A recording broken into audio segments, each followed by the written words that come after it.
Bonjour et bienvenue à l'atelier. Aujourd'hui, on va parler technique, on va parler centrage, on va parler stabilité. Vous savez bien sûr que centrer la terre, c'est la première chose qu'on apprend sur le tour de potier et que tant qu'on ne maîtrise pas le centrage, on ne peut absolument rien fabriquer qui tourne rond.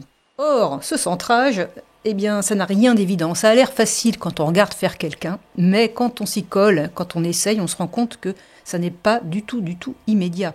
Et cette phase de centrage, elle a le bon goût, ou plutôt l'ironie, de se présenter au tout début de l'apprentissage. Ce qui fait qu'elle est responsable, bien souvent, d'abandon ou de découragement, ce qu'on peut comprendre quand on bute sur cette difficulté et qu'on n'arrive pas à passer le cap. Alors, centrer la terre, ça nécessite d'avoir les mains stables. Alors, c'est bien gentil de dire qu'il faut que la main soit stable. Comment je fais pour avoir des mains stables ? Dans une précédente vidéo sur le centrage, dont je vais vous mettre le lien dans la description, je partage des clés au niveau de la posture physique et psychique pour être plus compact et plus stable. Ces clés-là sont vraiment super importantes pour vous aider à apprendre le centrage dans les meilleures conditions. Donc si vous n'avez pas vu cette vidéo-là, je vous invite à aller la regarder, voire la re-regarder. Dans cette vidéo-là, maintenant, je vais vous proposer deux autres types de clés. Ce sont des clés vraiment techniques au niveau des positionnements des mains. Ces clés-là, elles vont vous permettre de comprendre comment maîtriser vos gestes au moment du centrage. Ces clés, avec un peu d'entraînement, elles vont vous permettre de réaliser un centrage vraiment parfait, vraiment très précis, même au ras de la girelle. Pour commencer, on va observer deux types de positionnement des mains, que je vous laisse regarder maintenant.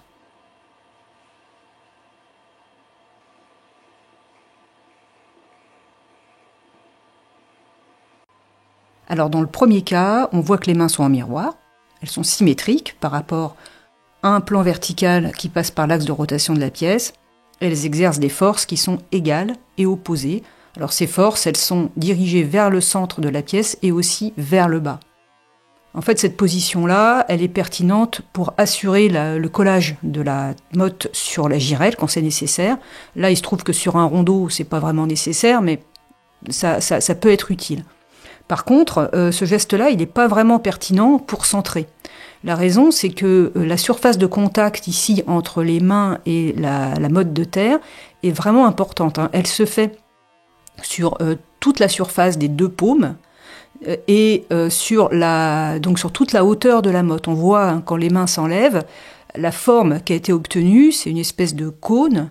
Et la surface de contact des mains, et sur les deux côtés, c'est faite sur toute la hauteur. Et en fait, plus la surface de contact est importante, plus c'est difficile de rester stable. Et je vais détailler, expliquer pourquoi un peu plus loin. Donc en fait, ce geste-là n'est pas pertinent pour centrer. Le deuxième geste est vraiment très différent. Il n'a pas du tout la même structure. On voit que les mains sont pas symétriques. La main gauche, elle est fixe. Et la main droite se sert de la main gauche comme un support pour pivoter et exercer l'effort sur la terre. Dans ce cas-là, les efforts exercés par les mains sont évidemment pas symétriques. La main droite, elle appuie vers le bas et la main gauche empêche la terre de s'étaler. Cette position-là favorise la stabilité pour deux raisons. Premièrement, du fait du verrouillage de la main et du bras gauche. Du côté gauche, on a le bras collé le long du buste, l'avant-bras repose sur la cuvette du tour, et tout le corps et le bras gauche et la main gauche sont fixes. Ce qui fait qu'une fois positionné, en fait, on n'a plus à l'ajuster ce côté-là, on s'en occupe pas, il est verrouillé. Ce qui fait que toute notre attention peut se focaliser sur la main droite, le mouvement de la main droite et le contact de la tranche de la main droite avec la terre. Deuxième raison, cette position-là permet de réduire la portion de terre sur laquelle on travaille. Ici, on va s'occuper uniquement du dessus de la motte, c'est-à-dire le contact entre la tranche de la main droite et la terre. Alors évidemment, il y a aussi contact entre la main gauche et la circonférence de la terre, puisque la main gauche empêche la terre de s'étaler.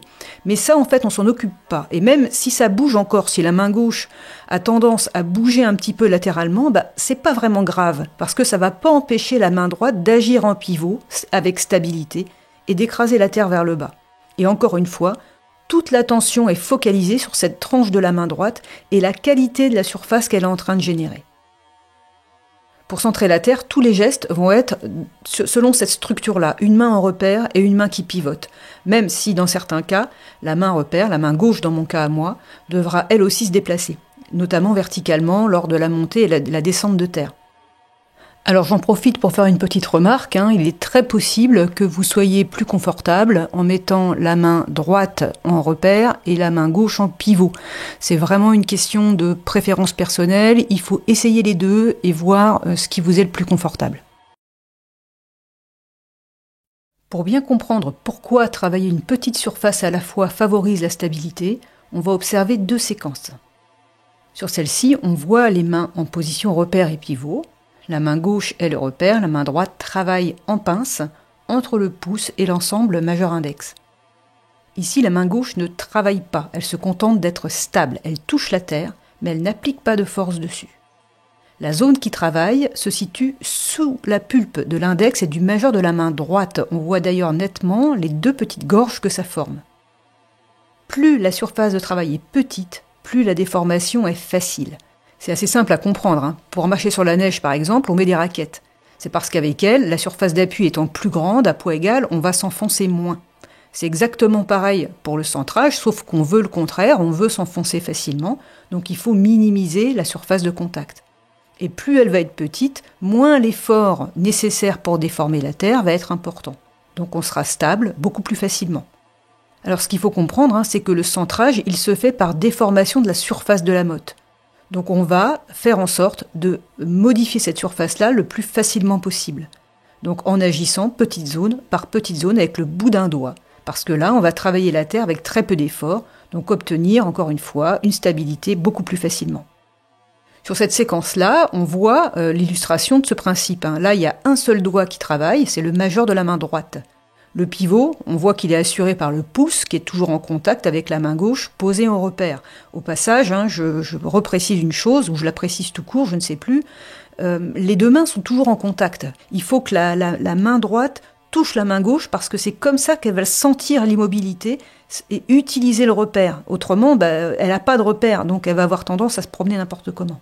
Alors, pour en revenir à cette histoire de doigt, là, c'est bien le bout du majeur qui travaille, au ras de la girelle, et il est presque perpendiculaire à la surface de la motte. Et là, ça minimise encore plus la surface de contact.